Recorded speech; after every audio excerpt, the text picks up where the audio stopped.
ಪ್ರಭು ನ್ಯೂಸ್ಗೆ ಸ್ವಾಗತ. ಬಿಜೆಪಿ ಪಕ್ಷದಿಂದ ವಿಜಯೋತ್ಸವ.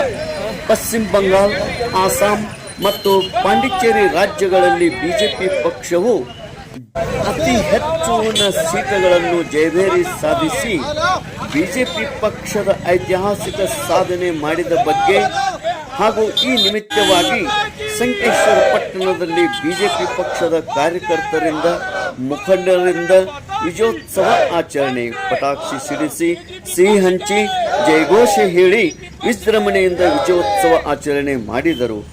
ಚೆನ್ನಮ್ಮ ಸರ್ಕಲ್, ಛತ್ರಪತಿ ಶಿವಾಜಿ ಮಹಾರಾಜ್ ಸ್ಮಾರಕ ಹತ್ತಿರ ಪಟಾಕ್ಷಿ ಸಿಡಿಸಿ, ಸಿಹಿ ಹಂಚಿ, ಜಯಘೋಷ ಹೇಳಿ ವಿಜಯೋತ್ಸವ ಆಚರಣೆ ಮಾಡಲಾಯಿತು. ಬಿಜೆಪಿ ಪಕ್ಷವು ಜಯಬೇರಿ ಬಾರಿಸಿದ್ದಕ್ಕೆ ಪಟ್ಟಣದಲ್ಲಿ ಎಲ್ಲೆಡೆ ಹರ್ಷ ವ್ಯಕ್ತವಾಗುತ್ತಾ ಇದೆ. ಇದೇ ನಿಮಿತ್ತವಾಗಿ ಬಿಜೆಪಿಯ ಮುಖಂಡರು, ಕಾರ್ಯಕರ್ತರು ಹಾಗೂ ನಾಗರಿಕರು ಎಲ್ಲರೂ ಕೂಡಿ ವಿಜೃಂಭಣೆಯಿಂದ ವಿಜಯೋತ್ಸವ ಮಾಡಿದರು. ಭಾರತೀಯ ಜನತಾ ಪಕ್ಷದ ಐತಿಹಾಸಿಕ ದಿನ. ಏಕೆಂದರೆ ಯಾವುದೇ ಪಶ್ಚಿಮ ಬಂಗಾಳದಲ್ಲಿ ಯಾವುದೇ ನಮ್ಮದು ಸರ್ಕಾರ ಇದ್ದಿದ್ದಿಲ್ಲ. ಪಶ್ಚಿಮ ಬಂಗಾಳ ಹಾಗೂ ಅಸ್ಸಾಂ ಹಾಗೂ ಪಾಂಡಿಚೇರಿ ಈ ಮೂರರಲ್ಲಿ ಅತಿ ಜಯಬೇರಿ ಬಿಜೆಪಿ ಜಯಗಳಿಸಿದೆ.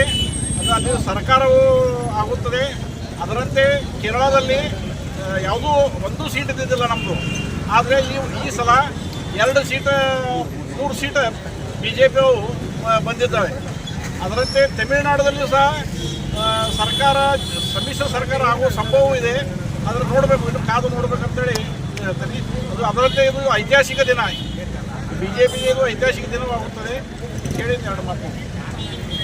ಉಪಸ್ಥಿತಿ ಬಿಜೆಪಿ ಮುಖಂಡರಾದ ಉದ್ಯಮಿ, ಪುರಸಭೆ ನಿಕಟಪೂರ್ವ ಸದಸ್ಯ ಸುನಿಲ್ ಪರ್ವತರಾವ್, ವಿದ್ಯುತ್ ಸಹಕಾರಿ ಸಂಘದ ನಿರ್ದೇಶಕ ನಂದು ಮುಡ್ಸಿ, ಉದ್ಯಮಿ ರೋಹನ್ ನೇಸ್ರಿ, ವಿಜಯ್ ಜರಡಿ, ದೀಪಕ್ ಬಿಸೆ, ಜಯಪ್ರಕಾಶ್ ಸಾವಂತ್, ಕೀರ್ತಿಕುಮಾರ್ ಸಂಘವಿ, ಅದೇ ರೀತಿ ಪುರಸಭೆ ನಿಕಟಪೂರ್ವ ಉಪನಗರಾಧ್ಯಕ್ಷರು ಸಚಿನ್ ಭೋಪ್ಳೆ, ಚೇತನ್ ಬಸಟ್ಟಿ, ಅದೇ ರೀತಿ ಅಪ್ಪ ಸಾಹೇಬ್ ಉರ್ಫ್ ಬಂಟು, ಸುರೇಶ್ ಬೋರೆ ಅಧ್ಯಕ್ಷರು, ಬಿಜೆಪಿ ಹುಕ್ಕೇರಿ ಮಂಡಲ ಯುವ ಮೋರ್ಚಾ, ಸಂದೀಪ್ ದೌಡತೆ ಹಿಂದುಳಿದ ವರ್ಗ ಯುವ ಮೋರ್ಚಾ ಅಧ್ಯಕ್ಷರು, ಸಚಿನ್ ಸಪಾಟೆ ಪರಿಶಿಷ್ಟ ಪಂಗಡದ ಯುವ ಮೋರ್ಚಾ ಪ್ರಧಾನ ಕಾರ್ಯದರ್ಶಿ, ಮುಖಂಡರಾದ ಸಾಗರ್ ಜಕಾತೆ, ಪ್ರದೀಪ್ ಮಾನಗಾವೆ, ಶ್ರೀಕಾಂತ್ ಪರೇಟ್, ಗಜು ಮುಕಾಸಿ, ಅಭಿ ಸುತಾರ್, ಅಭಿ ಲೋಹಾರ್, ಕುಮಾರ್ ಸಂಸುದ್ದಿ, ಅರುಣ್ ಮುಲ್ಲಾ, ವಿಷ್ಣು ಜಾಧವ್, ಅಮಿತ್ ಬಶೆಟ್ಟಿ, ದಿನೇಶ್ ಕೋಳೇಕರ್, ರವಿ ಪಾಟೀಲ್, ಶಂಕರ್ ಹೆಬ್ಬಾಳೆ ಹಾಗೂ ಅನೇಕ ಮುಖಂಡರು, ಬಿಜೆಪಿ ಕಾರ್ಯಕರ್ತರು ಈ ಒಂದು ವಿಜಯೋತ್ಸವದಲ್ಲಿ ಪಾಲ್ಗೊಂಡಿದ್ದರು. ತೇಜ್ ಪ್ರಭು ನ್ಯೂಸ್, ಸಂಕೇಶ್ವರ್.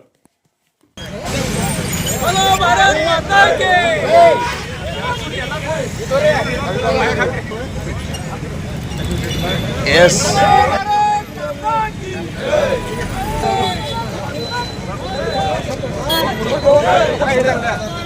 ಕಾರ್ಯದರ್ಶಿ ಭಾರತ್ ಮಾತಾ ಕಿ ಜೈ. ಎಸ್ ನರೇಂದ್ರ ಮೋದಿ ಅವರಿಗೆ ಭಾರತ್ ಮಾತಾ ಕಿ ಜೈ. ನರೇಂದ್ರ ಮೋದಿ ಅವರಿಗೆ ಪ್ರಪ್ರಥಮವಾಗಿ ಇಲ್ಲಿ ಸೇರಿದಂಥ ಎಲ್ಲ ಬಿಜೆಪಿ ಕಾರ್ಯಕರ್ತರಿಗೆ ಶುಭಾಶಯಗಳನ್ನು ಹೇಳುತ್ತಾ, ಇವತ್ತು ಭಾರತ ದೇಶದಲ್ಲಿ ಒಂದು ಐತಿಹಾಸಿಕ ಗೆಲುವು. ಕಳೆದ 16 ವರ್ಷಗಳಿಂದ ಪಶ್ಚಿಮ ಬಂಗಾಳದಲ್ಲಿ ಮಮತಾ ಬೆನರ್ಜಿ ಅವರ ಸರ್ಕಾರವಿದ್ದು, ಆ ಸರ್ಕಾರದ ಧೋರಣೆ ಹೆಂಗಂದ್ರೆ ಒಂದು ಗುಂಡಾಗಿರಿ ರಾಜ್ಯವನ್ನು ಅವರು ಅಲ್ಲಿ ವಿಸ್ತರಿಸಿದರು.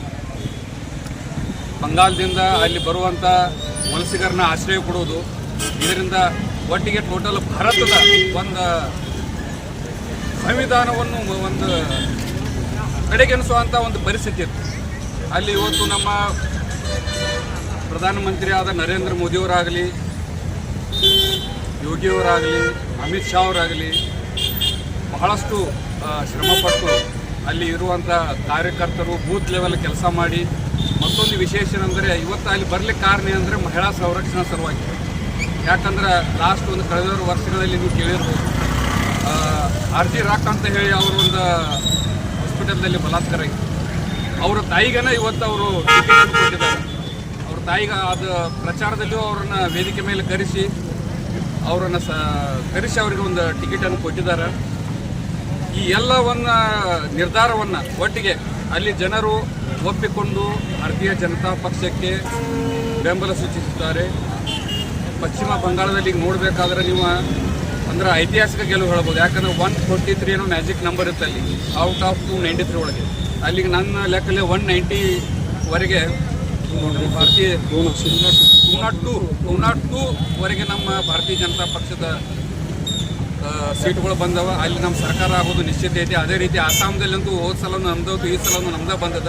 ಕೇರಳದಲ್ಲಿ ಹ್ಯಾಟ್ರಿಕ್ ಆಗಿದೆ. ಕೇರಳದಲ್ಲಿ ನಮ್ಮದು ಒಂದು ಯಾವುದೂ ಸೀಟ್ ಇರಕ್ಕಿಲ್ಲ. ಅಲ್ಲಿ ಇವತ್ತು 3 ಸೀಟ್ ನಮ್ಮ ಕೇರಳದಲ್ಲಿ BJP ಸೀಟ್ಗಳು ಬಂದವ. ಇದನ್ನು ಎಲ್ಲರಿಗೂ ಒಂದು ಐತಿಹಾಸಿಕ ಗೆಲುವು ಅಂತೇಳಿ ಎಲ್ಲರಿಗೂ ನಾನು ಶುಭಾಶಯಗಳನ್ನು ಹೇಳುತ್ತೇನೆ. ಮತ್ತು ಇಲ್ಲಿ ಬಂದಂಥ ಇದು ಮುಂದಿನ ಸಲ ನಮ್ದು 2028ರಲ್ಲಿ ನಮ್ಮ ಬೂತ್ ಲೆವೆಲ್ನಲ್ಲಿ ಸಂಘಟನೆ ಮಾಡಬೇಕು. ನಮ್ಮದೆಲ್ಲ BJP ಮೋರ್ಚಾಧ್ಯಕ್ಷರಾಗಲಿ, SC ಮೋರ್ಚಾ ಅಧ್ಯಕ್ಷ ಆಗಲಿ, ಎಲ್ಲ ಅಧ್ಯಕ್ಷರು ಉಪಾಧ್ಯಕ್ಷರನ್ನು ಒಡ್ಡಿಗೂಡಿಸ್ಕೊಂಡು ಮತ್ತು ಇನ್ನಷ್ಟು ಕಾರ್ಯಕರ್ತರನ್ನು ನಾವು ಇಲ್ಲಿ ಸಂಕೇಶ್ವರದಲ್ಲಿ, ಹುಕ್ಕೇರಿ ಕ್ಷೇತ್ರದಲ್ಲಿ ಒಗ್ಗೂಡಿಸಿ ಎಲ್ಲರೂ ನಾನು ವಿಶ್ವಾಸ ತಗೊಂಡು, ಎಲ್ಲ ಸಮಾಜ, ಎಲ್ಲ ಪಂಗಡದವ್ರನ್ನು ವಿಶ್ವಾಸ ತಗೊಂಡು ಬರುವ 2028ರಲ್ಲಿ ನಮ್ಮ ಹುಕ್ಕೇರಿ ವಿಧಾನಸೌಧದಲ್ಲಿ BJP ಪಕ್ಷನ ಆರಿಸ್ತರುವಂಥ ಮಾತು ಹೇಳಿದೆ. सध्या आसाम, पश्चिम बंगाल आणि पुडुचेरी, केरळ आणि तामिळनाडू या ठिकाणी होत असलेल्या निवडणुकांमध्ये पश्चिम बंगाल, आसाम आणि पुडुचेरी या ठिकाणी भारतीय जनता पक्षाची बहुमतानं सरकार आज होत आहे. त्या अनुषंगानं आज संकेश्वरातील समस्त लोकप्रतिनिधी, भाजप युवा कार्यकर्ते व सर्व संघटित कार्यकर्त्यांनी येऊन इथं आनंदोत्सव साजरा केला. त्याबद्दल सर्वांचं अभिनंदन आणि शतशः धन्यवाद. पश्चिम बंगालमध्ये 3 टप्प्यामध्ये ज्या कार्यकाळामध्ये जे त्या राज्यामध्ये ज्या लोकांच्यावरती अन्याय होत होता, त्या अन्यायाचा काही समुदायावरती, खास करून हिंदू समाजावरती व इतर समुदायावरती जो अन्याय त्या राज्यात होत होता, त्याची आजच्या निवडणुकीच्या भारतीय जनता पक्षाच्या माध्यमातून भारतीय जनता पक्षाला त्या राज्यातील नागरिकांनी कौल दिला आहे.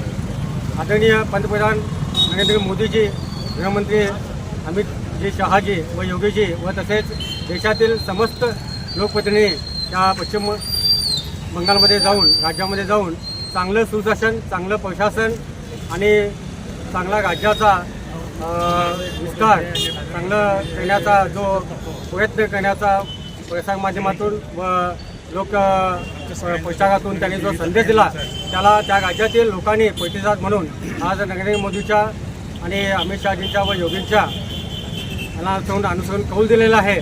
कारण आदरणीय नरेंद्र मोदीजी जगामध्ये एक आदर्श पंतप्रधान म्हणून या नावारूपाला येत आहेत आणि भारताची प्रतिमा गौरवशाली व्हावी म्हणून सर्व राज्यातील सरकार, BJP सरकार त्यांच्या पाठीमागं आहे.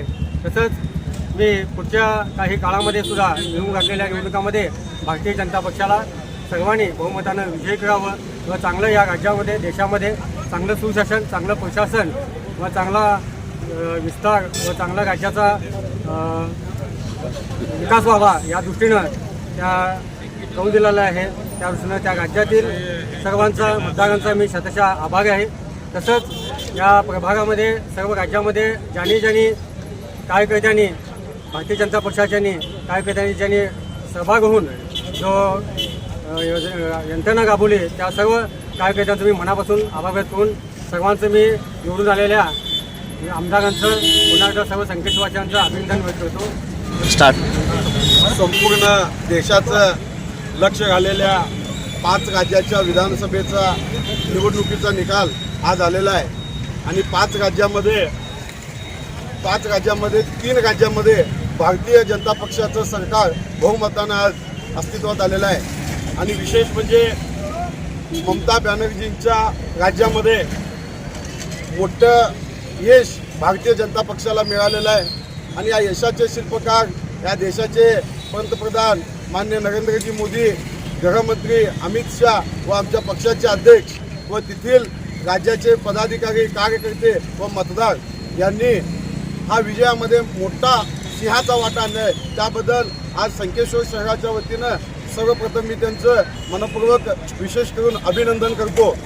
आणि येत्या काळामध्ये जे 2028 साली नरेंद्र मोदीजींचं लक्ष असेल ते कर्नाटक राज्याकडे असेल आणि कर्नाटक राज्यामध्येही 2028 साली भारतीय जनता पक्षाची सत्ता 100% येणार असं मी विश्वास व्यक्त करतो.